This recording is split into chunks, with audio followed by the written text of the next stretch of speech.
Первая сигнальная система – это наша реакция на то, что я вижу, слышу, чувствую, обоняю, осязаю и так далее. Это реакция на то, что непосредственно со мной происходит. Например, я сейчас голоден, я перед собой вижу вкусненькое. Первая сигнальная система побуждает меня к тому, чтобы я пошел и покормил сам себя. Или, допустим, сейчас какой-нибудь саблезубый тигр угрожает мне и хочет вцепиться мне в ляжку. Моя первая сигнальная система мне говорит, что сейчас нам будет больно, нам надо спасаться бегством или доставать самую большую дубину. То есть это непосредственное возбуждение, это непосредственное влияние, воздействие на наши органы чувств. А вторая сигнальная система – это реакция на слова. На слова, в которые упакован какой-то наш сенсорный опыт. И вот вторая сигнальная система, она находится над первой сигнальной системой. Я могу вам говорить какие-то слова, и эти слова будут распаковываться в какой-то опыт, который будет вызывать у вас реакцию. То есть вторая сигнальная система позволяет нам получать опыт, обучаться без непосредственного участия в этом опыте. Я могу почитать книжку, в которой заархивирован некий опыт, который меня обогатит. Меня могут воспитать другие люди, и через воспитание, через слова, через речевые конструкции, через убеждения они мне могут передать свой опыт, который поможет мне, не проходя самостоятельно, не царапая свою шкуру и физиономию об шершавый асфальт, научиться тому, что мне важно научиться. То есть благодаря второй сигнальной системе мы получили науку, мы получили образование, мы получили очень много разных плюшек. Но у этой медали есть вторая сторона. Точно так же, как мы можем получать какой-то конструктивный опыт, который сделает нас умнее и сильнее, через слова, через речевые конструкции, через убеждения, через воспитание, мы можем отравляться и, соответственно, получать неврозы, невротические механизмы.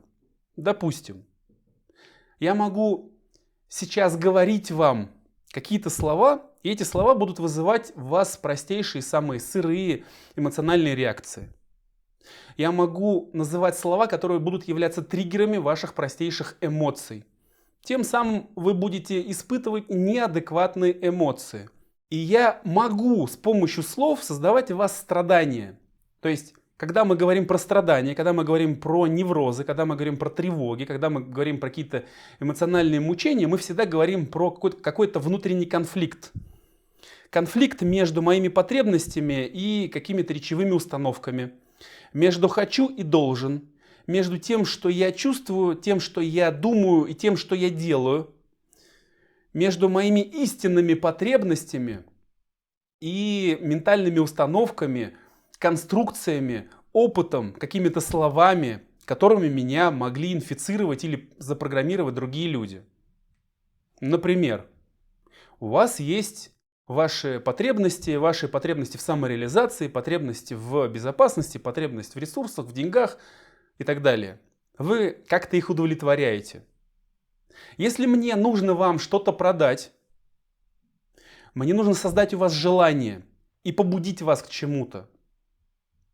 Не потребность, на ваши потребности я не могу влиять. Ваши потребности для меня недостижимы, я могу ими пользоваться для того, чтобы создать у вас иллюзии. Допустим, если мне нужно вам продать новую машину, новый Кайен, это целевое действие, этот Кайен должен пришить, ассоциировать с вашими потребностями. Допустим, представьте, каким крутым на районе вы будете, когда вы приедете на Кайене. Как ваши близкие офигеют от вашей крутизны. Они поймут, насколько вы для них дороги. Как они ошибались, как много вы сможете сделать для своих родных, близких или соседей с новым Porsche Cayenne или каким-нибудь новым кредитом или чем-то еще, или инвестированием в рога и копыта. Представьте, как много рогов и копыт вы сможете заготовить для того, чтобы стать самым крутым.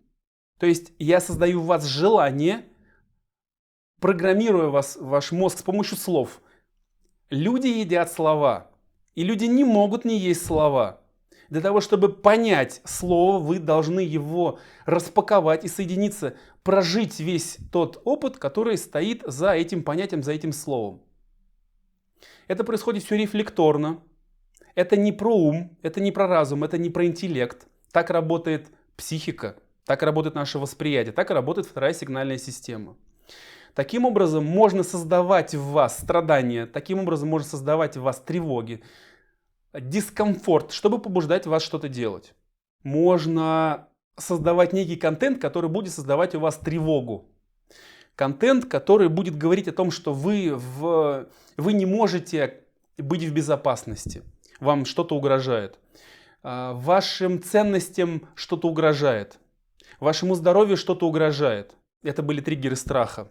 Допустим, если говорить про триггеры гнева, если мне нужно сначала вас испугать, чтобы сузить ваше внимание, сузить ваше мышление, а потом мобилизовать вас, чтобы вы в состоянии аффекта делали то, что мне нужно. Допустим, после того, как я вас испугаю, инфицирую тревогой о том, что вы не можете на самом деле никому доверять вокруг.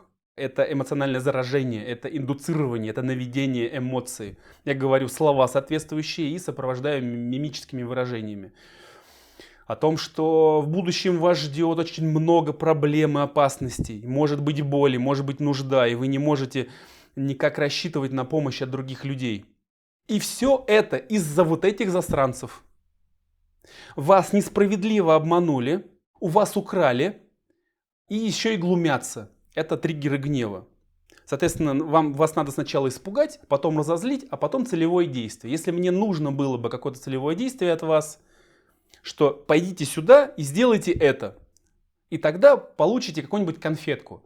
И тогда вы будете вместе с нами, вместе с такими же просвещенными, такими же крутыми, сильными, исключительными людьми. Это триггеры радости, триггеры удовольствия. Соответственно, с помощью слов можно играть на струнах психики, на струнах эмоциональной сферы для того, чтобы управлять другими людьми. Соответственно, вторая сторона этой медали, вторая сторона второй сигнальной системы в том, что этой же самой второй сигнальной системой другие люди пользуются для того, чтобы управлять вами, создавая страдания, создавая неврозы, создавая тревоги, пугая вас и так далее. Потому что если вас раскачать по эмоциям, вы перестанете думать. Вы перестанете соображать. Для того, чтобы заглушить разум, ваше критическое мышление, ваше логическое мышление, вас просто нужно раскачать по эмоциям. Для этого просто можно называть триггерные слова. Интерес, изменение, неожиданно, опасность, несправедливость, боль, смерть, болезнь и так далее. Просто нужно знать все триггеры всех эмоций. И можно играть на пианино, на фортепиано, на кларнете, на органе, психика другого человека.